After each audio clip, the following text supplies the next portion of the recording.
Então, em nome do Frei Felipe, em nome de Dom Esmeraldo, em meu nome, acolhemos nesta noite o Frei Rodrigo, aqui em nosso meio, que vai iniciar um novo quadro, né? O eixo da liturgia. Então, hoje, com uma introdução, não é isso, Frei? Vai nos conduzir aí por essa nova caminhada. Bem-vindo todos, né? Depois dessas fériasinhas que tivemos, agora a gente vai retomando aí, e hoje a gente acolhe o Frei, viu? O Frei mora em Belo Horizonte, né? É pároco lá na Paróquia Cristo Redentor, não é isso, Frei? Depois o senhor podia se apresentar para nós um pouquinho, né? E é uma alegria muito grande, fica nossa gratidão por essa colaboração aos leigos da nossa diocese, viu? Nós temos aqui leigos representantes de quase todas as paróquias, acredito que já tenha mais ou menos de a grande parte das paróquias, já somos 43, né? Então já deve ter gente aí mais ou menos de todas as paróquias. Mas pelo que eu vi, de todas as regiões pastorais temos, né? E vai chegando e depois também fica gravado, e aí a gente disponibiliza no canal e o pessoal pode acessar. Tá bem, Frei? Então, minha gratidão. Infelizmente, eu não vou poder ficar na aula inteira, porque eu tenho missa agora às 19h30 e depois eu tenho reunião do conselho. Tá bem? Então, gratidão. Tranquilo, padre. Agradeço muito. Então, boa noite a todos. Como o padre lembrou, eu sou agostiniano, sou da Ordem de Santo Agostinho, junto com o Frei Felipe e outros frades que trabalham aí na Diocese de Araçuaí. Eu posso dizer que é uma diocese que eu tenho um grande carinho, um grande afeto, porque eu desejei muito estar aí, eu queria muito estar aí, mas Deus tem o seu tempo, e eu acredito que um dia, com certeza, vou ter essa possibilidade de servir a igreja que está em Araçuaí. E eu sou também da turma, né, nós entramos juntos, eu e o Frei Felipe, embora eu saí um tempo, mas nós entramos juntos na ordem, nós estudamos aqui juntos em BH, e ele é um grande irmão, e tem também prestado um importante e bonito serviço à ordem e também à igreja particular de Araçuaí.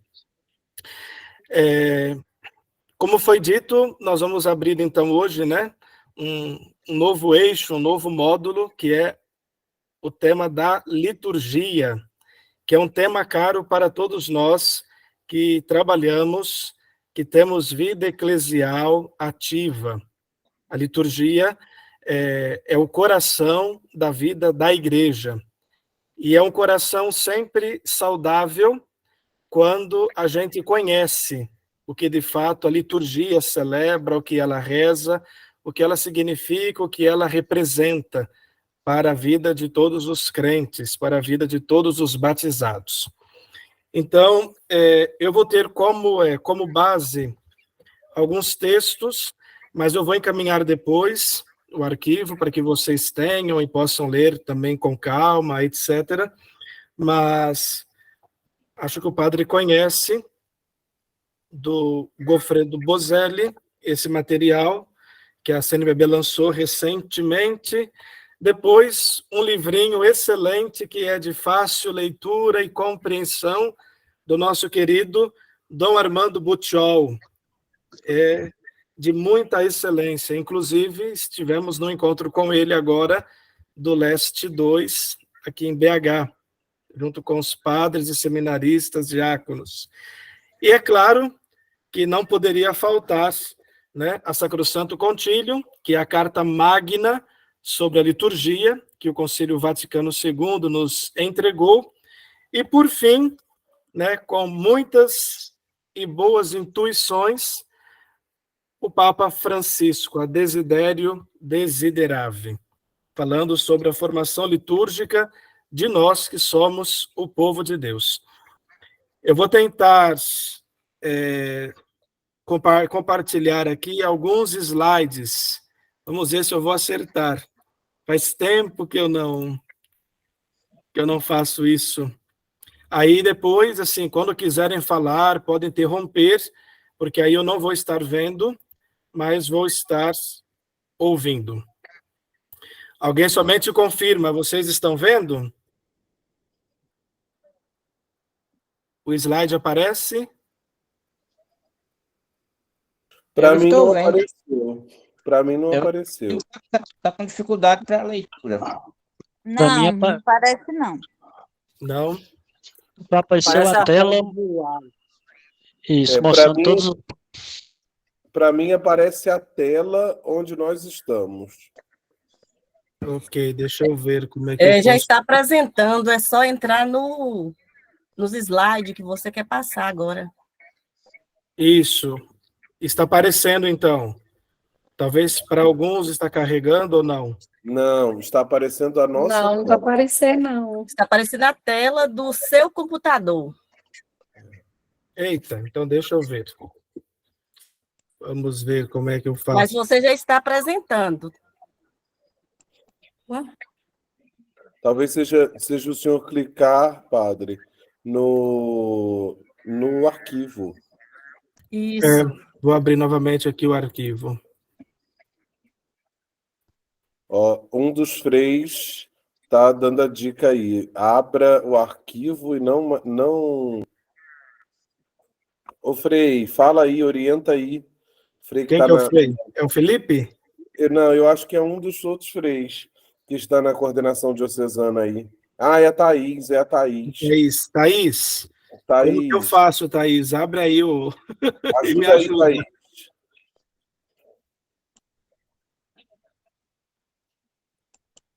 Estou sem microfone. Escreve, Thaís. Eu acho que tem que abrir essa página aí que mostra todos os participantes e deixa ela aberta. Aí clica no arquivo, aí vai aparecer somente o arquivo.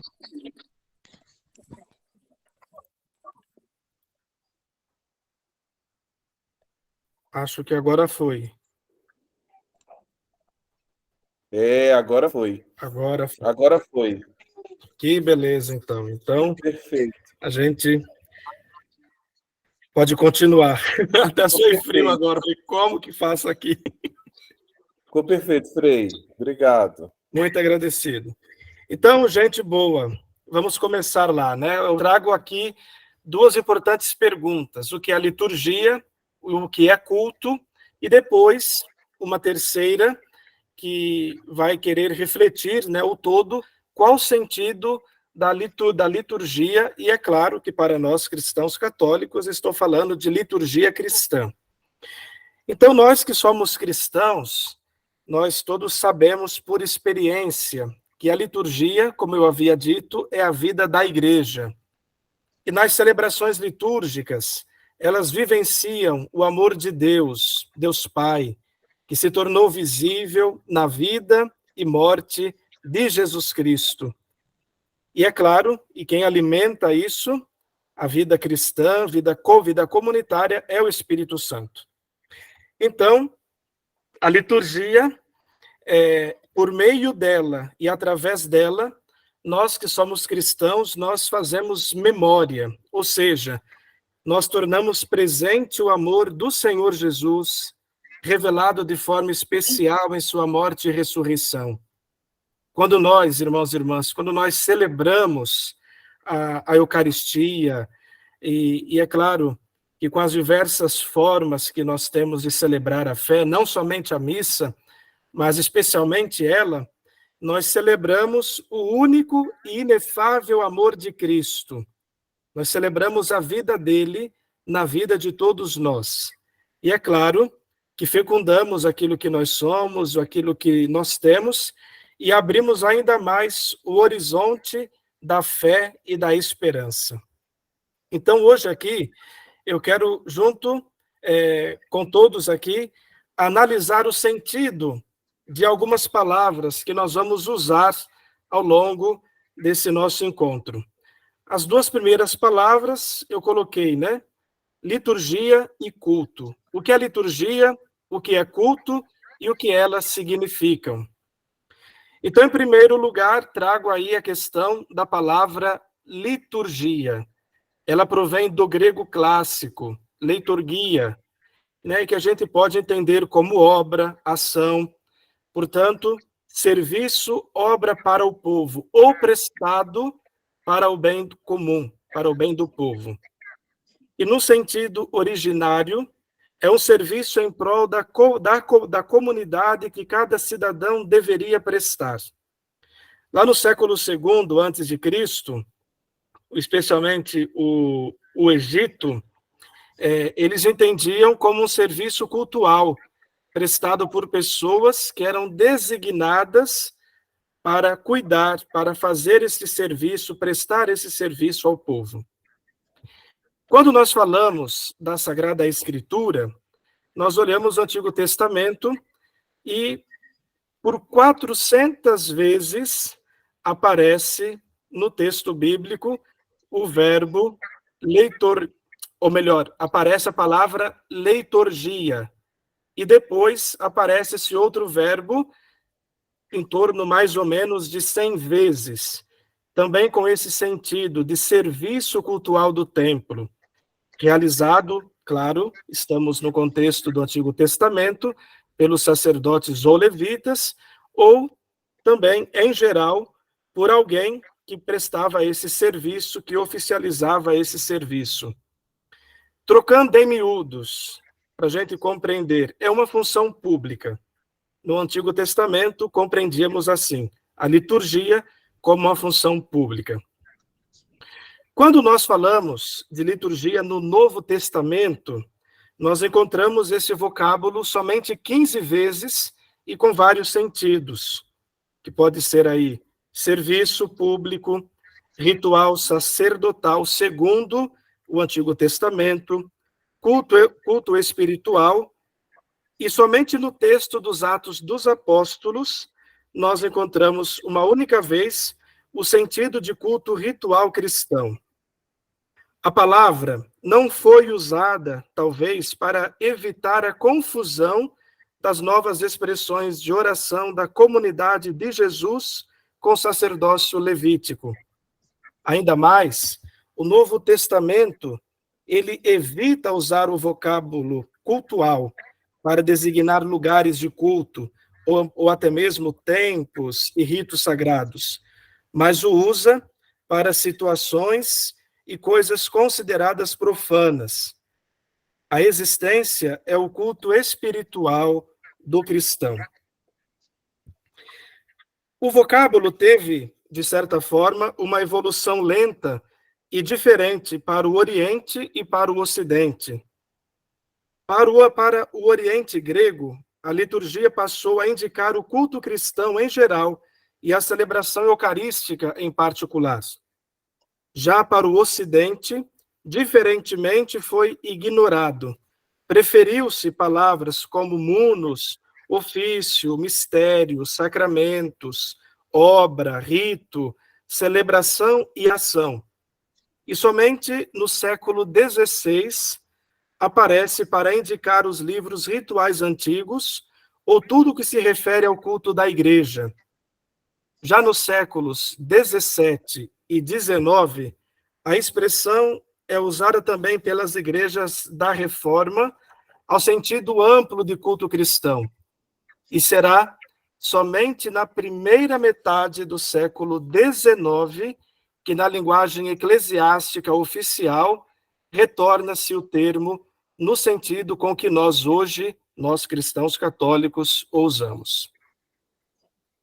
Ainda, falando sobre essa introdução, falamos aqui sobre a liturgia, pensando no primeiro momento o que significa o termo.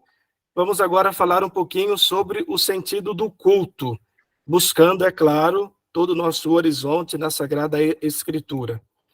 E para entender o que é liturgia, o melhor caminho é compreender o que é o culto. Então, vamos analisar o seu sentido bíblico. No Antigo Testamento, observa-se que o povo de Israel, ele busca manter vivo o seu relacionamento com Deus, o Senhor, por meio do culto. E isso, é claro, que num estilo memorial, ou seja, algo que acontece hoje, agora. O povo de Israel vive na profunda convicção de que Deus entrou em sua história como libertador, e por isso seu culto está ligado a um fato histórico. Deus fez aliança com seu povo, não só com nossos pais, mas fez aliança outrora com o passado, mas também faz aliança conosco hoje. O culto, ele atualiza o que aconteceu naquele tempo e o traz para dentro da história que nós hoje vivemos. O passado, então, ele é recuperado como razão profunda para a geração que hoje no culto faz memória dos acontecimentos passados. Esse ato também garante o futuro, fundamentando-se na fidelidade do Senhor Deus à aliança. Israel nasce como povo da aliança, ou seja, povo sacerdotal, que vive para servir a Deus em uma profunda relação entre o culto e a vida. Quando nós celebramos, ou seja, numa celebração solene, que nós buscamos no texto bíblico lá de Josué, nós encontramos a resposta do povo a Deus, Serviremos ao Senhor nosso Deus e obedeceremos à sua voz. A Bíblia, então, ela documenta que nem sempre o povo foi fiel a esse compromisso. A tentação foi de separar o rito da vida, o culto da ética. E olha que se a gente pensa um pouquinho, apura um pouquinho mais, parece que essa mentalidade ainda perdura, insiste em nosso tempo, Enquanto tantos tentam separar aquilo que se celebra dentro dos templos, em nossas igrejas e comunidades, com aquilo que a gente vive na nossa vida miúda, na nossa vida concreta, real, vida de todos os dias. Então, foi uma tentação de ontem, do passado, separar o rito, aquilo que estava totalmente ligado à vida, separar aquilo que era vivido nas casas, junto da simplicidade de cada um, daquilo que era oferecido e vivido no templo. Mas voltando, Por isso os profetas, as sentinelas que mantêm acordada a fidelidade, eles proclamavam constantemente as exigências do Deus da aliança, que não quer, olha que importante isso, um Deus que não quer um culto só de lábios e sem coração, sem coerência com a prática da justiça. Por isso nós encontramos em alguns textos bíblicos, Por exemplo, esse povo se aproxima de mim só com a boca e me honra só com os lábios, enquanto o coração está longe de mim. Essas críticas, às vezes, a gente lê e entende, nossa, mas são críticas muito duras, mas as críticas ou essas advertências, que a gente pode dizer assim, elas não visam eliminar o culto, mas sim purificá-lo e mantê-lo coerente com o sentido profundo da aliança. Ainda, meus irmãos e minhas irmãs, no Antigo Testamento, agora no Novo Testamento, o culto mantém os elementos mais autênticos do Antigo, segundo o pensamento dos profetas, e ao mesmo tempo, Jesus age e ensina com grande liberdade. Ele evidencia as exigências do amor e do perdão, para que o culto seja celebrado em espírito e na verdade. O culto no templo deve conduzir ao culto da vida. Eu vos exorto, irmãos, pela misericórdia de Deus, a oferecerdes vossos corpos em sacrifício vivo, santo e agradável a Deus. Esse é o vosso verdadeiro culto. Nós encontramos lá na carta aos Romanos, capítulo 12. Cristo, então, ele se torna o modelo original. Sua atitude é o novo e exclusivo exemplo para os seus seguidores, para os seus discípulos.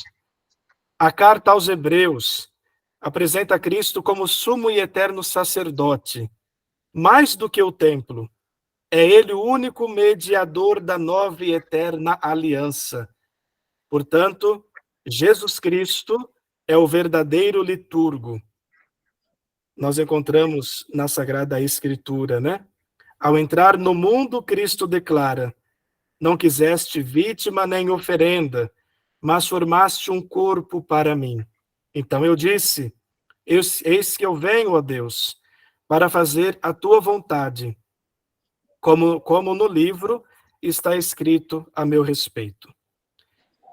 Com isso, ele suprime o primeiro sacrifício para estabelecer o segundo. É em virtude desta vontade que somos santificados pela oferenda do corpo de Jesus Cristo, realizado uma vez por todas. Temos, pois, irmãos, a confiança de entrar no santuário pelo sangue de Jesus. Encontramos lá na carta aos Hebreus. Os cristãos não têm outro templo a não ser o corpo glorificado de Jesus, nem outro altar a não ser a cruz, nem outro sacerdote e sacrifício a não ser a pessoa do próprio Jesus. Pode-se dizer que a mudança operada pela presença e atuação de Cristo faz com que a sacralização do profano, ou seja, do que está na frente, fora do templo, típica do passado, é substituída pela santificação do profano. E o Novo Testamento afirma que o lugar primário da liturgia ou do culto é a vivência cotidiana, santificada pela fé e a caridade, tais quais virtudes teologais, ou seja, que têm em Deus sua origem, sua referência. Não se nega, portanto, a ritualidade, nem o valor do culto. Porém, o verdadeiro culto deve dar à vida novo sentido, a partir do projeto de vida que Jesus viveu e propôs. Assim, então, a Eucaristia se torna o ponto alto, culminância, vai dizer o concílio, na Carta Magna, né? Sacrosanto Concílio número 10. A Eucaristia se torna o ponto alto da vida cristã. O gesto simbólico que Nosso Senhor realizou na última ceia, partilha o pão e dá o cálice com vinho, isso expressa sua entrega total e entrega por amor. Quando ele diz de forma toda especial e particular: tomai e comei, fazei isso em memória de mim. É claro que Nosso Senhor ele não pediu não só a repetição de um rito, mas de forma inseparável de viver como ele viveu. Amai-vos como eu vos amei, como eu amei vocês. Então, concluir essa introdução, torna-se claro para todos nós que somos crentes, cristãos, que somos homens e mulheres de fé, que sem Eucaristia, a vida cristã ela não está plenamente unida à existência de Cristo. E o culto que nós cristãos podemos celebrar, vivenciar, a forma que nós cultuamos, deve ser descrito sempre como memória da salvação definitiva que Deus, o Criador, realizou em Cristo Filho e por meio dele, né, salva toda a humanidade. Essa memória, portanto, ela é celebrada pela nova comunidade dos que foram salvos pela morte e ressurreição do Cristo, como verdadeiro povo sacerdotal que adora o Pai em Cristo e por Cristo, em espírito e verdade. E trocando em miúdos, esse novo povo, esse novo Israel, somos nós que recebemos o batismo, é a igreja. Nós que nos tornamos filhos de Deus, filhos e filhas, no Filho, em Jesus Cristo. Até aqui está bem? Vocês estão... Deu para entender um pouquinho ou não? Ou está muito complicado? Eu estava um pouco nervoso, agora estou ficando melhor. Quem que poderia dar um retorno? Eu lembro só de um nome aqui, o Brito.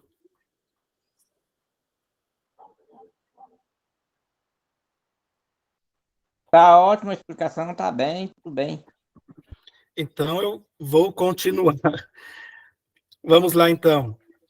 Agora a gente entra numa segunda parte, né? Depois de compreender, então, toda essa dimensão do que é a liturgia, do que é o culto, a gente entra a gente dá um salto, né?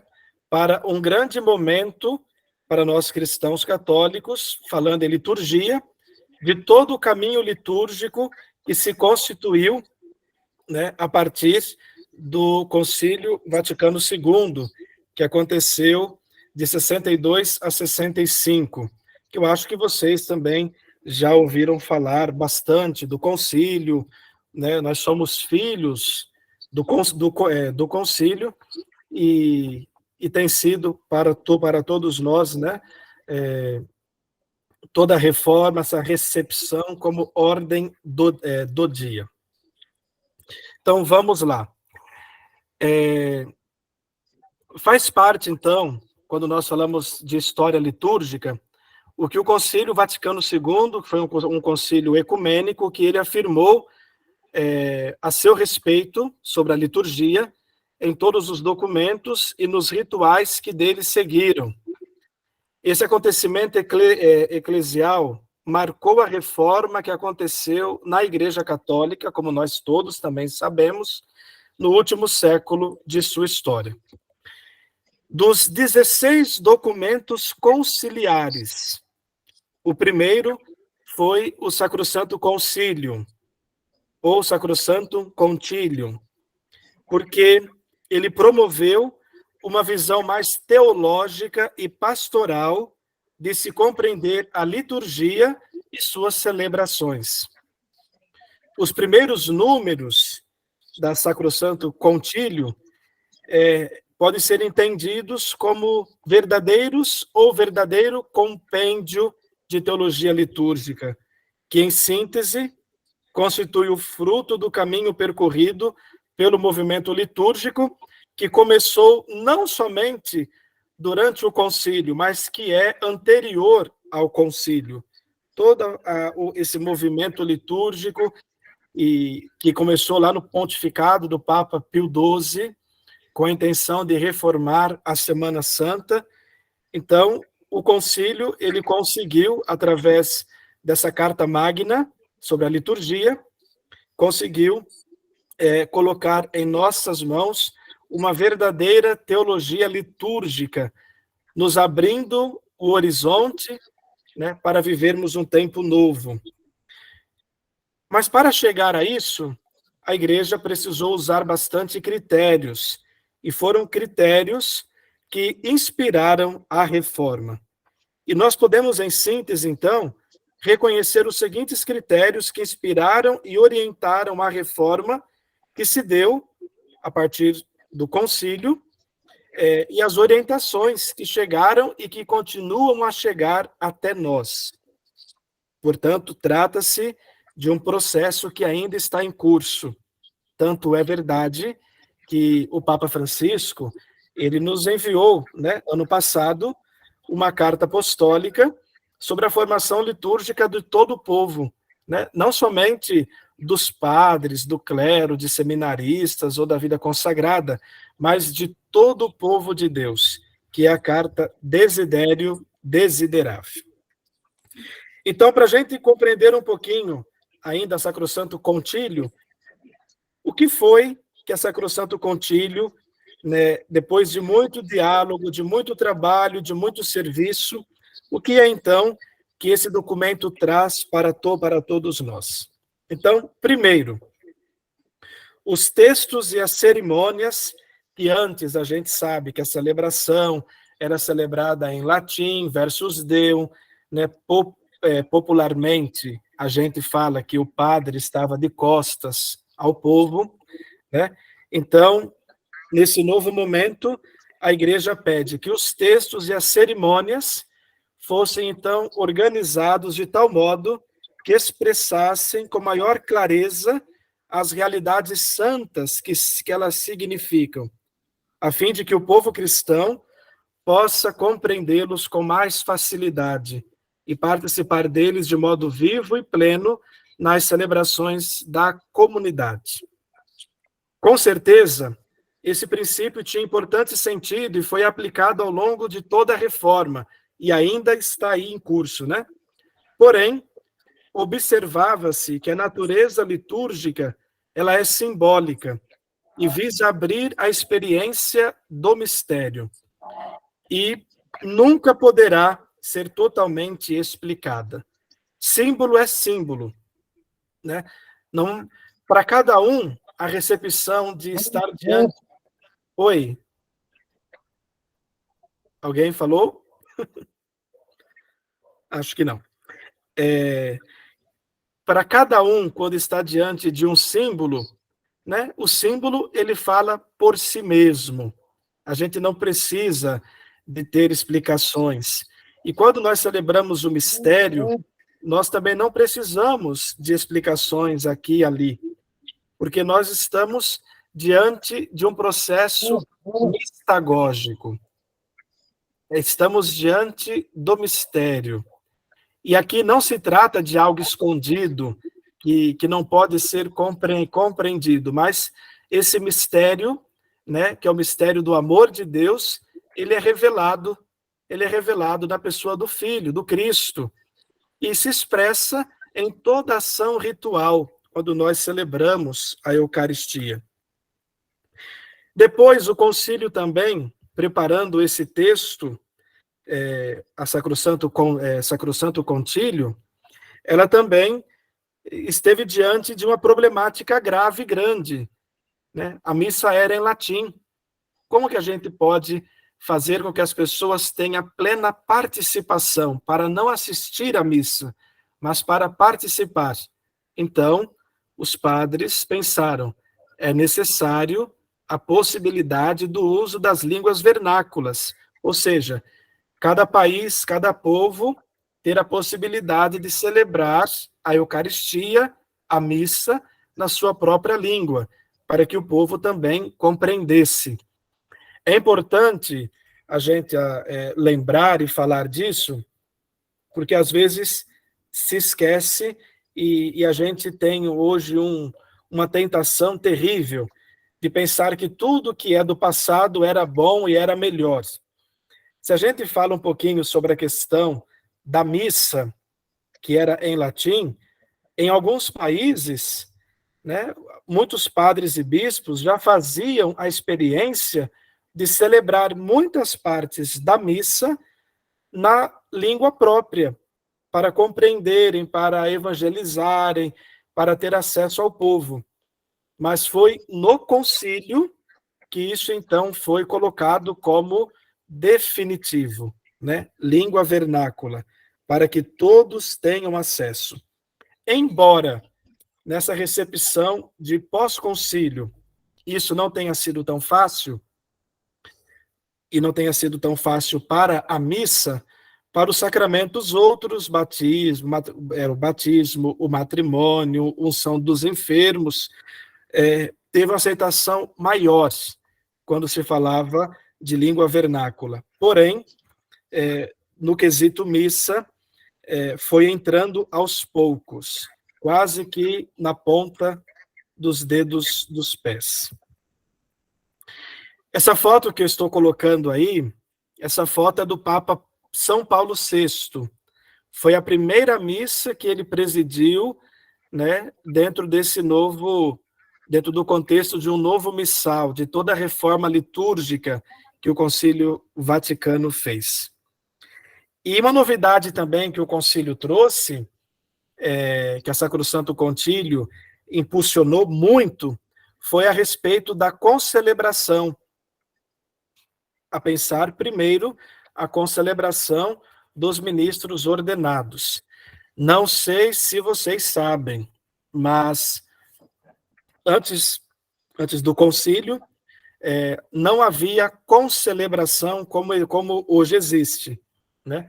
Hoje, se nós temos em uma missa o presidente da celebração, o padre ou o bispo que preside, nós temos a possibilidade de ter outros padres concelebrando em torno do altar, junto com aquele que preside.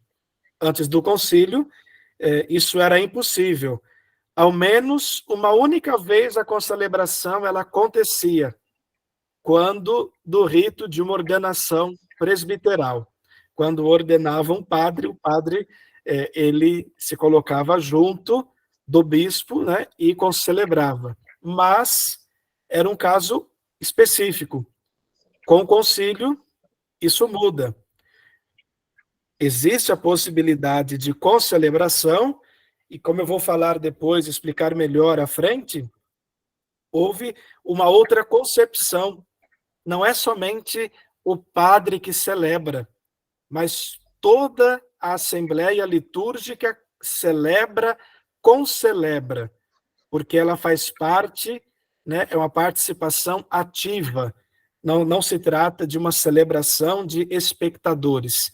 Foi uma novidade excelente de conceito, mas também com fundamentos teológicos, com razões teológicas, que o concílio fez, né, essa mudança, deu esse grande avanço. Uma outra possibilidade que a Sacrosanto Concílio também nos traz é sobre a comunhão nas duas espécies, porque existiu uma dificuldade enorme sobre esse quesito, sobre essa questão. Então, o concílio também discutiu, né, sobre a questão da comunhão com o pão e com o vinho. Hoje, praticamente, nós temos, né, acesso, dentro das nossas paróquias e comunidades, a essa possibilidade, né?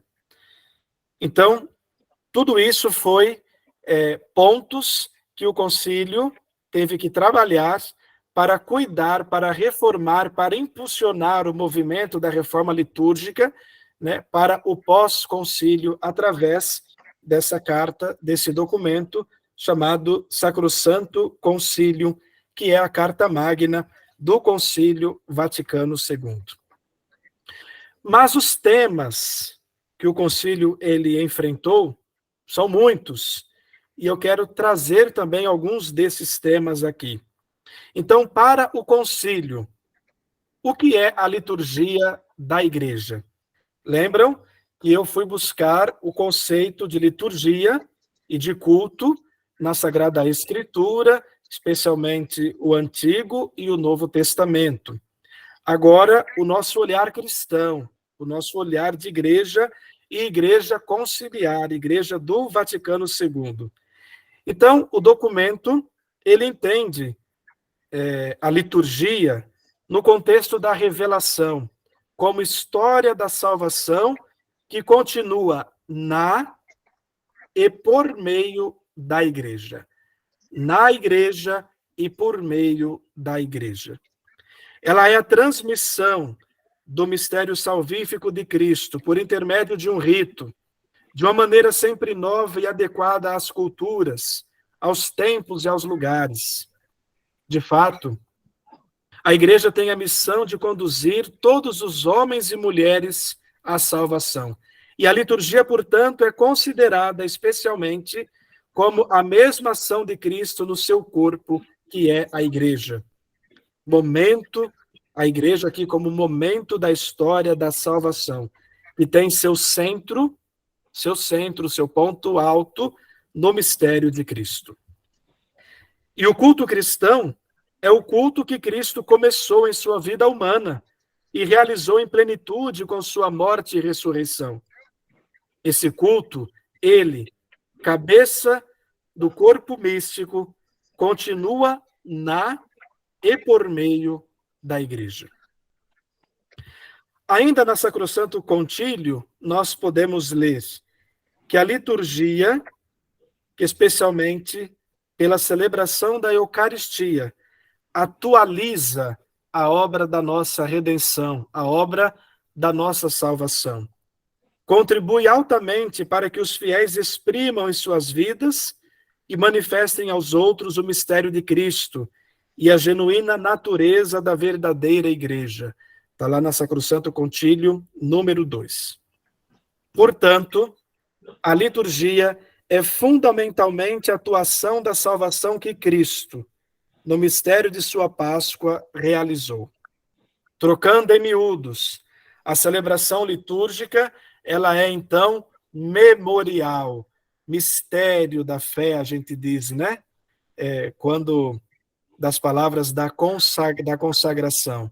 Mas a Eucaristia, para nós cristãos, ela é memorial, ou seja, é memória viva e atualizante dos acontecimentos da vida de Cristo. Com sinais visíveis, realiza-se, portanto, para nós no hoje, a Páscoa de Cristo. Por fim, a Sacrosanto Concílio oferece a razão última de tudo isso, a presença real de Cristo na liturgia. O número 7 diz assim: para realizar obras tão grandiosas, Cristo está sempre presente em sua igreja, especialmente nas ações litúrgicas. E a realidade da presença de Cristo, antes reservada à Eucaristia, agora é também estendida à igreja. A palavra que é proclamada, a pessoa do ministro, aos sacramentos. Portanto, se recupera a dimensão sacramental da igreja. E a liturgia se torna, então, revelação e atuação desse mistério.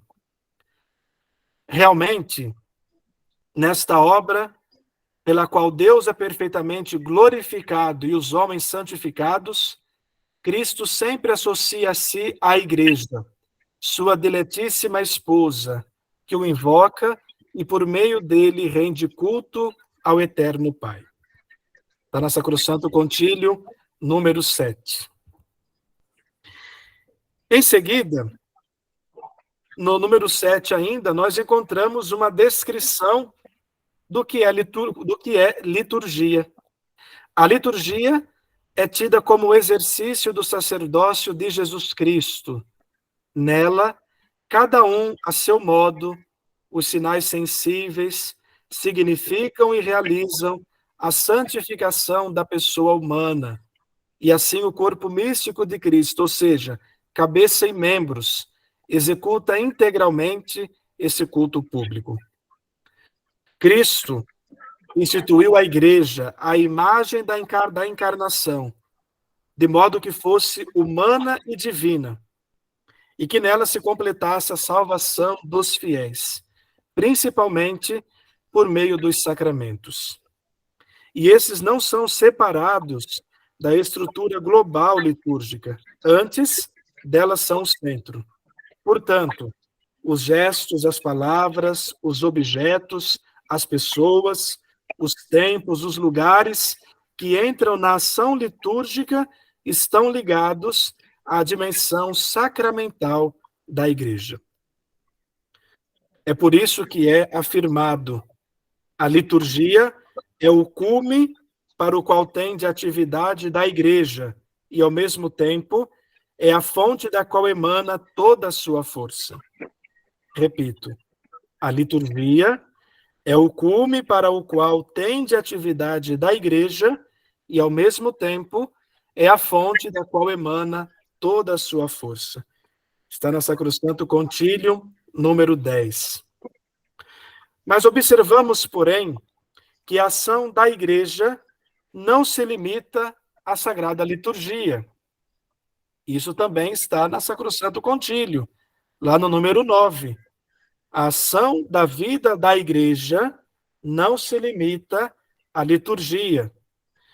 Para que a liturgia, então, adquira o seu sentido e possa ser vivida de maneira certa, pede-se a evangelização, a catequese, a conversão pessoal, a prática da vida cristã e o testamento, ou melhor, o testemunho de vida diante do mundo.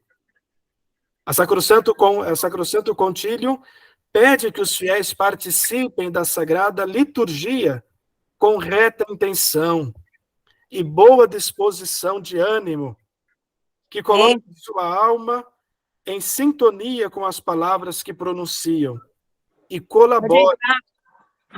Oi. Alguém quer falar algo? Acho que tem alguém com o microfone ligado. Mas, enfim, vamos continuar aqui. Então, a Sacrosanto Concílio, ela pede que os fiéis participem da Sagrada Liturgia com reta intenção, com boa disposição de ânimo, que coloquem sua alma em sintonia com as palavras que pronunciam e colaborem com a graça de Deus, a fim de não a receber em vão. Por isso que eu fiz questão de trazer aqui, né, chamando esse chamado de atenção, que às vezes nós temos a tentação, como no passado, de viver uma coisa no templo, na forma ritual, e desvincular aquilo que a gente celebra, aquilo que a gente vive no templo, na ação litúrgica, desvincular da vida real, da vida concreta.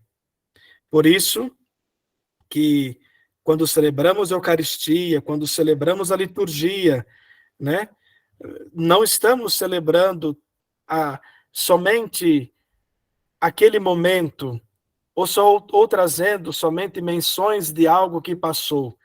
A gente traz para o hoje, para o agora, para o já, aquilo que a gente é e aquilo que a gente tem, né? A gente traz Cristo para a nossa vida miúda, para a nossa vida concreta, que tem problemas, que tem dificuldades, que nos faz chorar, que nos faz ter medo, mas a presença dele, quando a gente celebra e traz a vida junto, a gente, né, se fortalece, a gente se engrandece desse amor tão grande, imensurável, que não cabe no tempo, mas que nos sustenta, que nos mantém. Por isso que a ação da igreja, ela não se limita somente em celebrar ritos, mas a gente celebra os ritos, celebramos os ritos, atualizamos a memória, o memorial do Cristo, trazemos presente tudo aquilo que ele ensinou, viveu, trazemos ele na sua paixão, morte e ressurreição, celebramos, atualizamos esse sacrifício em forma de banquete, mas para a nossa vida concreta, para a nossa vida real, para a nossa vida cotidiana. E daí a importância de que as nossas liturgias, né, sejam de fato também momentos, né, momento de evangelização, de catequese, de conversão pessoal, né, de levar para a vida miúda aquilo que no templo a gente reza, canta, louva, expressando assim pelo testemunho no mundo aquilo que a gente faz dentro da igreja, aquilo que a gente faz como comunidade cristã. Depois, a liturgia, ela encontra, né, na palavra de Deus, um lugar muito importante, muito especial, muito necessário para esse caminho de conversão, de catequese, de evangelização. Diz a Sacrosanto Concílio que é de suma importância a Sagrada Escritura nas celebrações. Até porque, antes da reforma litúrgica, existia muita dificuldade, né, para o povo ter acesso à palavra santa de Deus. Uma dificuldade enorme.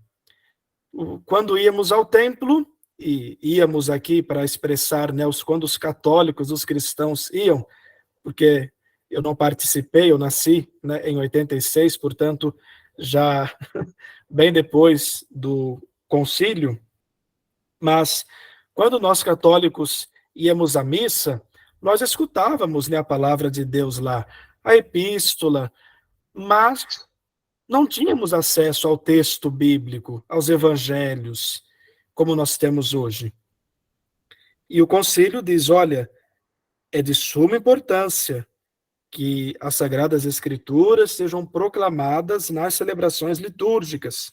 É preciso fomentar aquele amor suave e forte pela Sagrada Escritura, testemunhado pela tradição dos ritos. Nós falamos do rito romano, mas a igreja tem muitos outros ritos.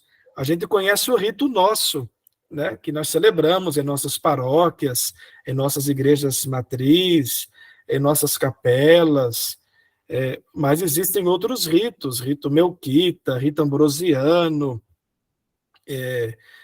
ucraniano, são muitos os ritos. E a igreja, portanto, nos chama, pela Sacrosanto Concílio, a cuidar, né, da Sagrada Escritura, a presença que a Sagrada Escritura precisa ter quando celebramos a ação litúrgica. E lá na Sacrosanto Concílio, número 24, ele trata disso, né? Fomentar aquele amor suave e forte pela Sagrada Escritura, testemunhado pela tradição dos ritos. Porém, já em seu início, lembra-se que desde o começo da vida da Igreja, a salvação de Deus se fez presente nela, proclamando tudo o que nas Sagradas Escrituras se referem a Jesus. Celebrando a Eucaristia, nós, né, ouvindo a palavra de Deus, acolhemos essa mensagem de amor. Não somente uma mensagem, mas o mensageiro. Por quê? Porque para nós, a palavra não é uma letra morta. E especialmente quando celebramos a Eucaristia. Quando se abrem, né, a igreja diz que na celebração litúrgica, quando se abrem os livros, ou o livro da Sagrada Escritura, é o próprio Cristo que fala ao seu povo. E para nós, como nós rezamos no Ângelus, né, a palavra, o verbo, se fez carne, se fez homem, se fez gente. Então a palavra também é uma pessoa, a palavra é Jesus. Eu me recordo que nesse período agora, né, triste que a gente atravessou com a pandemia, muitas pessoas diziam assim, olha, estou com saudade de comungar, que saudade de receber a comunhão, de irmos à missa e comungar. Olha, é louvável, é isso mesmo, que beleza. Mas nós tínhamos a oportunidade, mesmo em casa, de comungar, de mastigar a palavra de Deus. Palavra que também é o próprio Deus no seu Filho, né? É Jesus Cristo. Então a igreja sempre venerou, né, o livro das Sagradas Escrituras. Porém, repito, é com a reforma litúrgica que nós temos acesso, né, para os nossos ritos da proclamação da palavra de Deus, com vários textos, desde o Antigo Testamento ao Novo Testamento. Depois, a questão da Assembleia Litúrgica. Lembra que eu falei há pouco que, antes do concílio, nós tínhamos uma concepção, que era de ir à celebração, de ir à missa, e que lá nós assistíamos à missa, quase que espectadores de um programa de auditório. E o concílio diz, não, nada de assistir à missa, mas de participar da missa, de celebrar. Portanto, todos os batizados, congregados em assembleia litúrgica, concelebram a liturgia. Mas é preciso entender o que isso significa. Vamos entender, então, antes, que nós fazemos parte do corpo místico de Cristo, do qual ele é o cabeça e nós somos membros. Então, o culto que a igreja oferece a Deus, e que eu lembrei quando começamos, o culto público integral ele é exercido pelo corpo místico de Cristo, isto é, cabeça e membros. Recordo, Cristo cabeça e os batizados, membros desse corpo. Cristo, então, ele une a si mesmo a igreja. Ela é o corpo, a esposa, o sacramento do Verbo encarnado, povo real e sacerdotal escolhido. De fato, lá na Lumen Gentium, que é um outro documento do Concílio Vaticano II, lá no número 9, diz assim: aprove a Deus santificar e salvar os homens, não individualmente, excluída qualquer ligação entre eles, mas constituí-los num povo que o conhecesse na verdade e santamente o servisse. A comunidade eclesial, sobretudo quando celebra a Eucaristia, não somente age em persona Christi, como se fosse a pessoa de Cristo, mas podemos dizer que é a pessoa de Cristo que se revela e realiza naquela ação. Então, como igreja, nós entendemos que o povo de Deus, em sua totalidade, é corpo de Cristo. Corpo faz parte do corpo místico de Cristo. E as ações litúrgicas, de fato, são a obra de toda a igreja. O ministro ordenado está a serviço do povo de Deus, atestando que é Cristo que nos chama a sermos seus colaboradores, para que a boa nova seja anunciada. Assim, em relação à Assembleia, precisamos nós também entender. Primeiro, o sujeito da ação litúrgica. Devemos lembrar que o sujeito integral da ação litúrgica é sempre a igreja inteira, sem distinção, ou seja, enquanto composta de cabeça e de membros. Mas o sujeito último e transcendente é Cristo, que faz da igreja o seu corpo sacerdotal, estruturando-a como organismo composto de povo e pastores, assembleia e presidência. Então, vamos fixar um pouquinho agora algumas ideias a respeito da Assembleia Litúrgica, e aqui a Assembleia Litúrgica como comunidade. Primeiro, é comunidade de irmãos, convocada pelo Pai, por meio do Filho, no Espírito Santo, e como sacramento de unidade. Toda a tradição da Igreja o confirma, portanto, ninguém pode negar isso. A comunidade, a Assembleia Litúrgica, é uma assembleia de irmãos, convocada pelo Pai, por meio do Filho, na força do Espírito Santo. E forma-se assim sacramento de unidade. Depois, é uma comunidade organizada, com diferentes funções e papéis. É comunidade reunida na presença e pela iniciativa de Cristo ressuscitado. Depois, podemos agora pensar, e aquilo que é característica dessa assembleia? Primeiro, é uma assembleia que carrega várias tensões, várias. Por exemplo, reúne fiéis que acreditam no Deus de Jesus Cristo, mas que são pessoas que precisam se converter constantemente. Reúne-se em nome da fé, mas também através das palavras e ritos. Alimentam, revigoram e exprimem a fé. É uma assembleia, né, chamada a ser santa. É uma assembleia santa, mas que reúne um povo de pecadores. Por isso, um povo chamado a converter-se constantemente. Depois, deve ser um fator, essa assembleia, essa comunidade, deve ser um fator de unidade, que acolhe sem exceção a todos, não obstante as diferenças existentes. E nela, muito menos, podem existir preferências, embora a situação de cada participante seja diferente no que diz respeito à fé. Mas é também uma comunidade carismática e hierárquica. E quando eu digo isso, não quero dizer aqui de ressaltar privilégios, mas como compromisso em vista do bem comum. Cada um, no corpo místico de Cristo, assume a sua condição, né, de sacerdócio comum. Todos são batizados, todos exercem na Assembleia um ministério.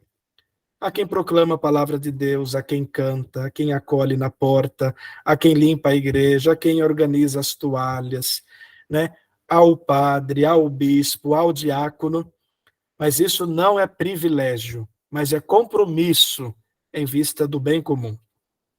E leva-se em conta também a realidade local, né? A comunidade local, que se reúne em um determinado tempo, em um determinado espaço, com certo número de pessoas, ou seja, é uma comunidade que tem identidade própria. Comunidade que tem identidade própria. Sobre isso, sobre essa tensão, a Sacrosanto Concílio, lá no número 10, diz o seguinte: existe tensão entre a Assembleia e a missão. O trabalho apostólico visa que todos, pela fé e o batismo, se tornem filhos de Deus e, reunidos em assembleia, louvem a Deus no seio da igreja, participem do sacrifício eucarístico e se alimentem na ceia do Senhor. Porém, por sua vez, é a liturgia que impulsiona os fiéis, a imensurável caridade de Cristo.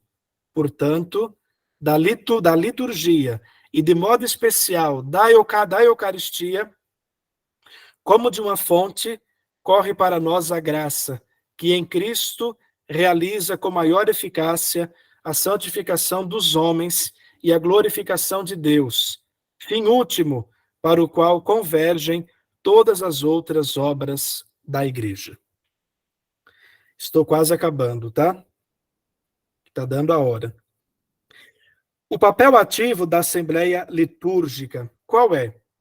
Primeiro, na celebração dos sacramentos, a Assembleia inteira é o liturgo, cada um segundo sua função, está no Catecismo da Igreja Católica. E, portanto, a Assembleia toda concelebra com Cristo. A Sacrosanto Concílio recomenda que os fiéis não estejam presentes como estranhos ou mudos espectadores, assistindo ao mistério de fé, mas consciente, piedosa e ativamente participando. Por isso, a partir da centralidade dada à Assembleia, a Sacrosanto Concílio insiste para que se façam todos os esforços em vista de alcançar essa participação consciente, piedosa, ativa e frutuosa. Esse convite aparece todas as vezes que são anunciados os grandes princípios de reforma da Igreja sobre a liturgia. A Igreja insiste, nós participamos, nós não assistimos, nós participamos, né? E participamos de forma consciente. Olha a língua vernácula, eu ouço, escuto, compreendo, canto, rezo, né? De forma piedosa, então eu estou participando ativamente. Esse ativamente não significa, né, a gente está o tempo inteiro levantando as mãos, batendo palma. Não se trata disso. Embora isso é possível. Mas estarmos inteiros, participando de maneira inteira daquilo que está sendo celebrado, daquilo que está sendo vivenciado. É por isso que os liturgistas falam, né? Não somente em participação na celebração litúrgica, mas falam também, e de forma especial, de participação litúrgica. Às vezes eu posso estar quietinho, né, lá no canto, rezando, e estou participando ativamente. Ou eu posso estar também presente e estar totalmente fora, né, sem compreender nada daquilo que está sendo vivido e realizado. Então, para concluir, a Sacrosanto Concílio fala sobre a formação litúrgica, né, de formar bem os padres, de formar bem os fiéis, e o Papa Francisco vem insistindo cada vez mais com nós católicos para conhecermos melhor a nossa fé. E a gente conhece melhor da forma que nós celebramos, né? Lex credendi, lex orandi. A igreja, né, ela reza como crê, celebra como crê. E a Desidério é um chamado importantíssimo para a gente receber com mais intensidade toda a reforma litúrgica conciliar. Eu estava olhando, né, algumas das palavras do Papa nesse documento tão pequeno, essa carta apostólica, tão curtinha, mas tão densa, tão simples de ler, mas de um conteúdo tão importante, de um sabor tão cheio de vida. O Papa trouxe, né, que é preciso recuperar a capacidade de viver em plenitude a ação litúrgica. E vocês vão ouvir muito isso ao longo de todo esse eixo agora, né? Quando forem estudar a celebração, os ritos, os símbolos, os gestos, né? O Papa diz: precisamos de uma séria e vital formação litúrgica. Olha, é necessário em nossas paróquias e comunidades se colocar a questão decisiva da formação litúrgica. E o Papa até cita um liturgista, o Romano Guardini, quando ele diz que sem formação litúrgica, as reformas no rito e no texto não ajudará muito. Daqui a pouquinho nós vamos receber, né, a terceira edição típica do Missal Romano, que é fruto do concílio. Terceira edição típica. As duas primeiras edições foram então colocadas pelo Papa São Paulo VI. E depois, agora, a gente tem essa reforma, né, a terceira edição, proposta pelo Papa São João Paulo II. Antes de morrer, já estava em curso, né, a nova introdução, os textos em latim. Para nós tivemos aí 19 anos de tradução. Mas se a gente não tiver interesse de conhecer o porquê que a gente faz isso, porquê que a gente faz aquilo, sair daquele pode ou não pode para viver aquilo que faz sentido dentro dos ritos, a gente pode mudar o missal, pode mudar os textos, a gente pode melhorar a linguagem, mas não vai ajudar muito, porque vai entrar, né, as pessoas não vão ter, né, acolhimento, não vai ter recepção, acolhida. Então é muito importante essa formação e o nosso interesse, né? E por fim, formação para a liturgia e a formação pela liturgia. A liturgia precisa nos formar, precisa nos educar. Precisamos ser educados para ela e deixar que ela nos eduque, que ela nos ajude, né, a celebrar bem os mistérios, a celebrar bem essa ação, né, em favor do povo. Ação que não somos nós que fazemos por primeiro. O grande liturgo é Deus. Se a liturgia, como a gente viu, é algo que se faz para o bem comum, então o primeiro que fez algo para o bem comum é o próprio Deus, né? Que envia o seu Filho para salvar a humanidade. Então, Deus é o grande liturgo. Mas precisamos ser formados para a liturgia, e uma liturgia saudável, coerente com a nossa vida concreta, com a nossa vida diária, uma liturgia que expresse o nosso amor ao Senhor e que a gente consiga, né, acolher esse amor ofertado dele para com cada um de nós e, por fim, né, deixar que a liturgia, então, nos forme para sermos pessoas melhores, para sermos cristãos né, onde há o nosso DNA, onde a nossa força é a capacidade de amar, acolhendo o mandamento que o Senhor deixou de amar a Deus, mas de nos amar uns aos outros, fazendo, portanto, desse lugar de encontro com o Senhor, de encontro com irmãos, um verdadeiro oásis no mundo de tantos desertos, de tantas dificuldades, de tantos medos. A liturgia é esse lugar do encontro consagrado, lugar de irmãos. Por isso a gente se senta à mesa. Por isso que na liturgia todos nós estamos sentados na mesa, cada qual segundo sua condição, com aquilo que se é, com aquilo que se tem. É o que eu trouxe para que a gente pudesse partilhar, conversar um pouquinho. E para concluir, antes de vocês falarem, né, eu gostaria que cada um, junto comigo, fizesse essa oração que o Papa Francisco apresenta na carta Desiderio Desiderave. Uma oração atribuída a São Francisco de Assis na carta à Ordem Franciscana. Que o homem todo se espante, que o mundo todo trema, que o céu exulte, quando sobre o altar, nas mãos do sacerdote, está presente Cristo, Filho de Deus vivo. Ó grandeza admirável, ó concedência assombrosa, ó humildade sublime, ó sublimidade humilde, que o Senhor de todo o universo, Deus e Filho de Deus, ser humilde a ponto de se esconder para a nossa salvação, nas aparências de um bocado de pão. Vede, irmãos, a humanidade de Deus, a humildade de Deus, e derramai diante dele os vossos corações.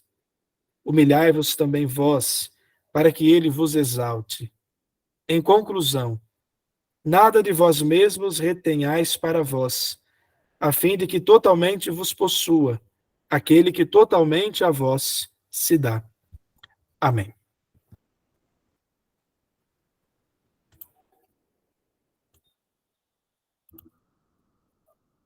Frei Antônio Marcos já levantou a mão.